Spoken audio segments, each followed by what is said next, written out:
हरे कृष्णा। पांडु जी आगे कहते हैं, पहला पुत्र वह है जो विवाहिता पत्नी से अपने द्वारा उत्पन्न किया गया हो, उसे स्वयं जात कहते हैं। दूसरा प्रणीत कहलाता है, जो अपनी ही पत्नी के गर्भ से किसी उत्तम पुरुष के अनुग्रह से उत्पन्न होता है। तीसरा, जो अपनी पुत्री का पुत्र हो, वह भी उसके समान ही माना गया है। चौथे प्रकार के पुत्र की पौन भर्व संज्ञा है, जो दूसरी बार ब्याही हुई स्त्री से उत्पन्न हुआ है। पांचवें प्रकार के पुत्र की कानिन संज्ञा है, विवाह से पहले ही जिस कन्या को इस शर्त के साथ दिया जाता है कि इसके गर्भ से उत्पन्न होने वाला पुत्र मेरा समझा जाएगा, उस कन्या के पुत्र को कानीन कहते हैं।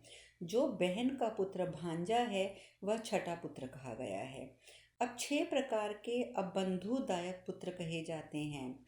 दत्त, जिसे माता पिता ने स्वयं समर्पित कर दिया हो। क्रीत, जिसे धन आदि से खरीद कर लिया गया हो।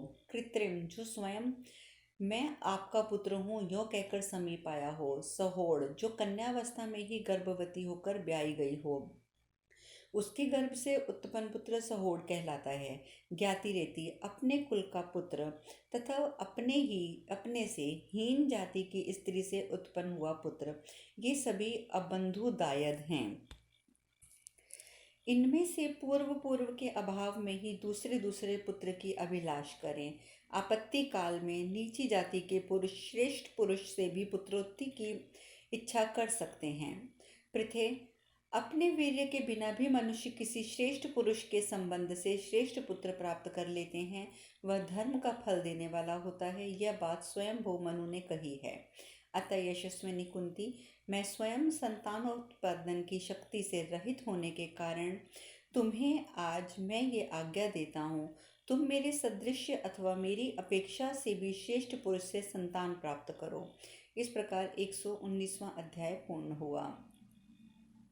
वैशंपायन जी आगे बताते हैं, महाराज जन्मेजय, इस प्रकार कहे जाने पर कुंती अपने जय पति कुरुश्रेष्ठ वीरवर राजा पांडु से इस प्रकार बोली, धर्मज्ञ, आप मुझसे किसी तरह की बात ना कहें। मैं आपकी धर्मपत्नी हूँ और कमल के समान विशाल नेत्रों वाले आप में ही अनुराग रखती हूँ।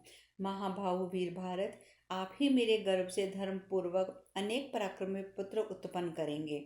नरश्रेष्ठ, मैं आपके साथ ही स्वर्ग में चलूंगी। कुरुनंदन, पुत्र की उत्पत्ति के लिए आप ही मेरे साथ समागम कीजिएगा। मैं आपके सिवा किसी दूसरे पुरुष के समागम करने के बारे में मन में विचार भी नहीं ला सकती। फिर इस पृथ्वी पर आपसे श्रेष्ठ दूसरा मनुष्य कौन है, ये मैं जानती भी नहीं। धर्मात्मन, पहले आप मेरे मुंह से ये पौराणिक कथा सुन लीजिए। विशालक्ष, यह जो कथा मैं कहने जा रही हूँ वह सर्वत्र विख्यात है। कहते हैं, पूर्व काल में एक धर्मात्मा राजा थे। उनका नाम था व्युषिताश्व। वे पुरुवंश की वृद्धि करने वाले थे। एक समय वे महाबाहु धर्मात्मा नरेश जब यज्ञ करने लगे, उस समय इंद्र आदि देवता देवर्षियों के साथ उस यज्ञ में पधारे। उनमें देवराज इंद्र सोमपान करके उन्मत्त हो उठे तथा ब्राह्मण लोग पर्याप्त दक्षिणा पाकर हर्ष से फूल उठे। महामना राजर्षि विशित्राश्व ने यज्ञ के उस समय देवता और ब्रह्मर्षि स्वयं सब कार्य कर रहे थे, वही देख रहे थे। राजन, इसमें वितश्रवा श्राव सब मनुष्यों से ऊंची स्थिति में पहुंचकर बड़ी शोभा पा रहे थे। राजा विशित्राश्व समस्त भूतों के प्रीति पात्र थे।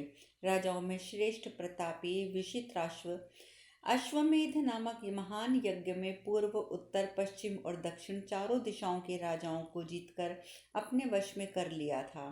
ठीक जिस प्रकार शिशिर काल में के अंत में भगवान सूर्य देव सभी प्राणियों पर विजय प्राप्त कर लेते हैं, सबको तपाने लगते हैं।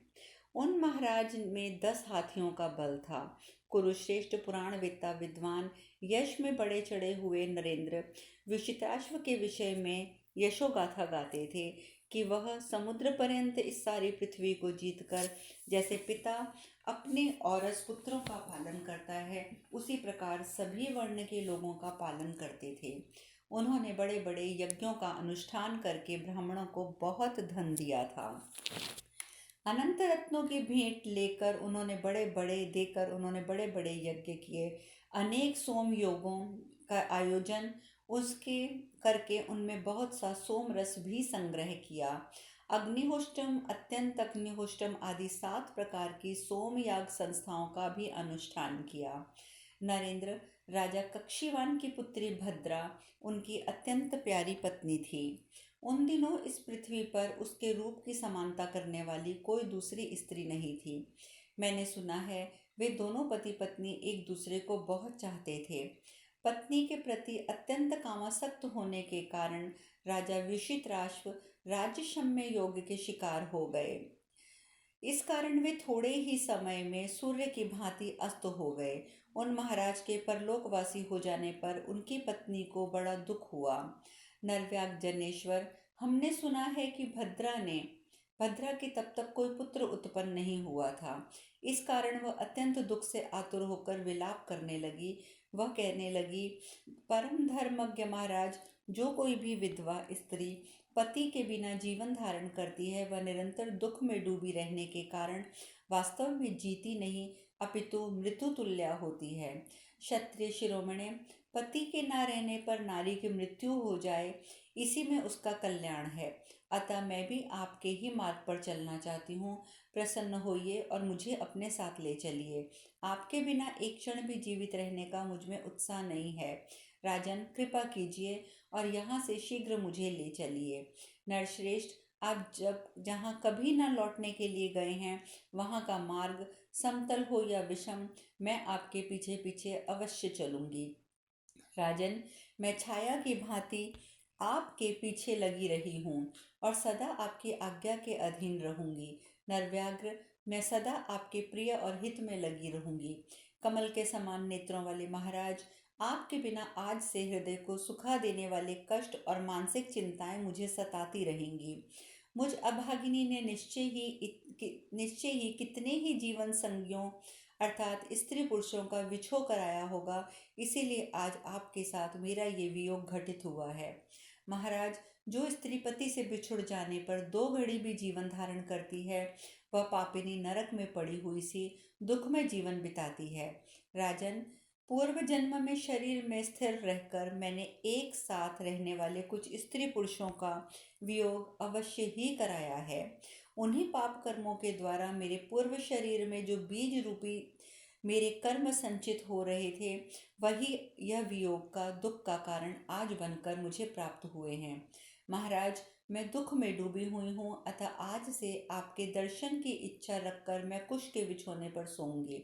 नरश्रेष्ठ, करुण विलाप करती हुई मुझ दीन दुखिया अबला को आज अपना दर्शन और कर्तव्य का निर्देश दीजिए।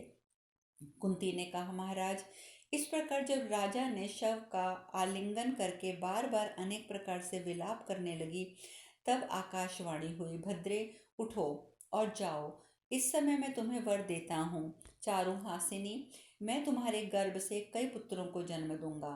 वरारोहे, तुम ऋतु स्नाना होने पर चतुर्दशी या अष्टमी की रात में अपनी शैया पर मेरे शव के साथ सो जाना।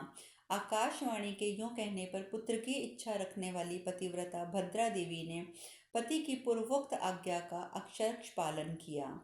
भरतश्रेष्ठ, रानी भद्रा ने शव के द्वारा 7 पुत्र उत्पन्न किए, जिनमें 3 शाल्व देश के और 4 मद्र देश के शासक हुए। भरतवंश शिरोमणि, उसी प्रकार आप भी मेरे गर्भ से मानसिक संकल्प के द्वारा अनेक पुत्र उत्पन्न कर सकते हैं, क्योंकि आप तपस्या और योग बल से संपन्न हैं। इस प्रकार 120वां अध्याय पूर्ण हुआ। वैशंपायन जी आगे बताते हैं, जन्मेजय, कुंती के यूं कहने पर धर्मज्ञ राजा पांडु ने देवी कुंती से पुनः धर्मयुक्त बात कही। पांडु बोले, कुंती, तुम्हारा कहना ठीक है। पूर्व काल में राजा विशित्राश्व ने जैसा तुमने कहा है वैसा किया था। कल्याणी, वे देवताओं के समान तेजस्वी थे। अब मैं तुम्हें वह धर्म का तत्व बतलाता हूँ, सुनो। वह पुरातन धर्म तत्व धर्मज्ञ महात्मा ऋषियों से ने प्रत्यक्ष किया है। साधु पुरुष इसी को प्राचीन धर्म कहते हैं। राजकन्या, पति अपनी पत्नी से जो बात कहे वह धर्म के अनुकूल हो या प्रतिकूल उसे अवश्य पूर्ण करना चाहिए, ऐसा वेदव्य पुरुषों का कथन है। विशेषता, ऐसा पति जो पुत्र की अभिलाषा रखता हो और स्वयं संतानोत्पादन की शक्ति से रहित हो, जो बात कहे वह अवश्य माननी चाहिए। शुभ लक्षणे, मैं चूंकि पुत्र का मुंह देखने के लिए ललायत हूँ, अतएव तुम्हारी प्रसन्नता के लिए मस्तक के समीप ये अंजलि धारण करता हूँ, जो लाल लाल उंगलियों से युक्त तथा कमल दल के समान सुशोभित है। तुम मेरे आदेश से तपस्या में बड़े चढ़े हुए किसी श्रेष्ठ ब्राह्मण के साथ समागम करके गुणवान पुत्र उत्पन्न करो। सुश्रोणी, तुम्हारे प्रयत्न से मैं पुत्रवानों की गति प्राप्त करूंगा, मेरी ऐसी अभिलाषा है।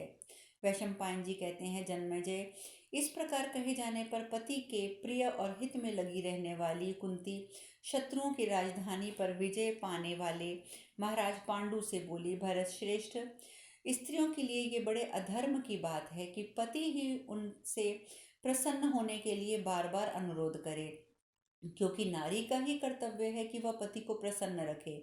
महाबाहो, आप मेरी बात सुनिए, इससे आपको बहुत प्रसन्नता होगी।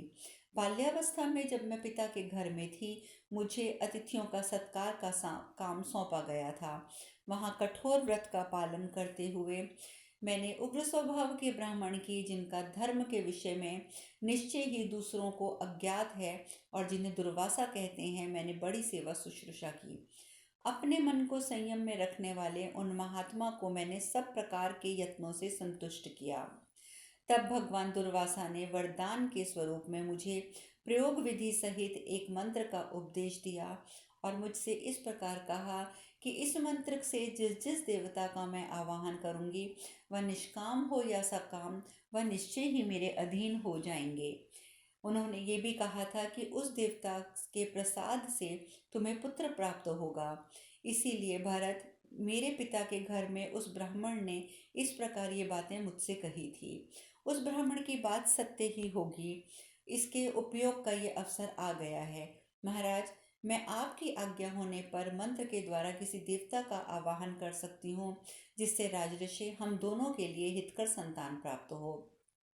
महाराज, उन महायशस्वी महर्षि ने मुझे विद्या दी है, जिसके द्वारा आवाहन करने पर कोई भी देवता आकर देवोपन पुत्र प्रदान करेगा, जो आपके संतान जनित शोक को दूर कर देगा। इस प्रकार मुझे संतान प्राप्त होगी और आपकी पुत्र कामना सफल हो जाएगी। सत्यवानों में श्रेष्ठ नरेश, बताइए मैं किस देवता का आवाहन करूं? आप समझ लें, मैं आपको संतोषार्थ ये कार्य कर रही हूँ, केवल आपसे आज्ञा मिलने की प्रतीक्षा में हूँ। पांडव बोले, प्रिय, मैं धन्य हूँ, तुमने मुझ पर इतना आग्रह, महान अनुग्रह किया। तुम ही मेरे कुल को धारण करने वाली हो। उन महर्षि को नमस्कार है जिन्होंने तुम्हें ऐसा वरदान दिया था। धर्मज्ञ, अधर्म से प्रजा का पालन नहीं हो सकता, इसीलिए वारारोहे, तुम आज ही विधि पूर्वक इसके लिए प्रयत्न करो। शुभे, सबसे पहले धर्म का आवाहन करो, क्योंकि वे ही संपूर्ण लोकों में धर्मात्मा हैं। इस प्रकार करने पर हमारा धर्म किसी प्रकार से अधर्म से संयुक्त नहीं हो सकता। वरारोहे, लोक भी उसको साक्षात धर्म का स्वरूप मानता है। धर्म से उत्पन्न होने वाला पुत्र कुरुवंशियों के लिए सबसे अधिक धर्मात्मा पुत्र होगा, इसमें कोई संशय नहीं है। धर्म के द्वारा जो पुत्र प्राप्त होगा, उसका मन अधर्म में नहीं लगेगा। अतः शुचिस्मिते, तुम मन और इंद्रियों को संयम में रखकर धर्म को ही सामने रखते हुए उपचार, पूजा और अभिचार प्रयोग विधि के द्वारा धर्म देवता का आवाहन करो। वैशंपायन जी आगे बताते हैं, राजन, अपने पति पांडु के यूं कहने पर नारियों में श्रेष्ठ कुंती ने तथास्तु कहकर उन्हें प्रणाम किया और आज्ञा लेकर उनकी परिक्रमा की। इस प्रकार कुंती की पुत्रोत्पत्ति के लिए आदेश विषयक 121वां अध्याय पूर्ण हुआ।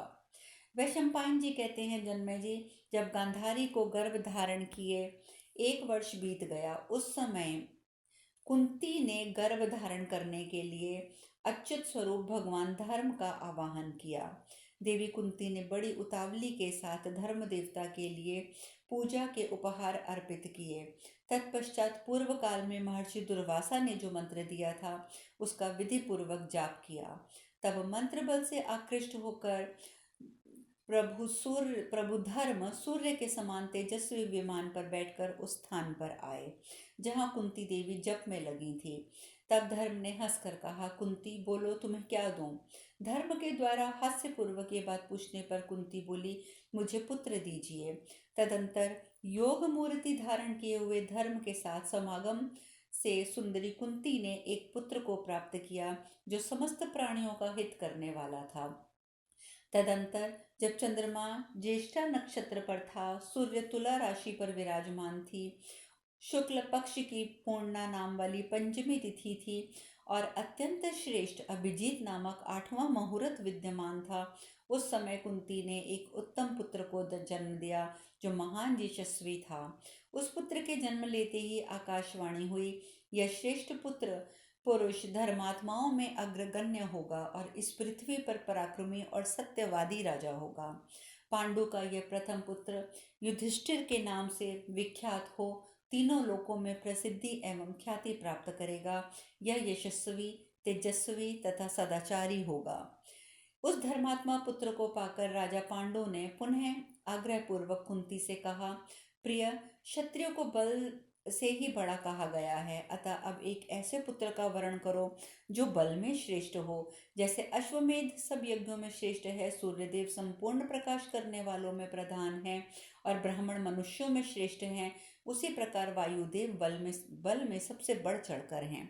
अतः सुंदरी, अब की बार तुम पुत्र प्राप्ति के उद्देश्य से समस्त प्राणियों द्वारा प्रशंसित देव श्रेष्ठ वायु का विधि पूर्वक आवाहन करो। हम लोगों के लिए जो पुत्र वह देंगे वह मनुष्यों में सबसे अधिक प्राण शक्ति से संपन्न और बलवान होगा। स्वामी के इस प्रकार कहने पर कुंती ने वायुदेव का आवाहन किया। तब महाबली वायु मृग पर आरूढ़ होकर कुंती के पास आए और बोले, कुंती, तुम्हारे मन में जो अभिलाषा हो वह कहो, मैं तुम्हें क्या दूं। कुंती ने उनसे इसी प्रकार कहा, सुरश्रेष्ठ, मुझे एक ऐसा पुत्र दीजिए जो महाबली विशालकाय होने के साथ ही सबके घमंड को चूर करने वाला हो। अब शेष कथा कल। हरे कृष्णा। हरे कृष्णा।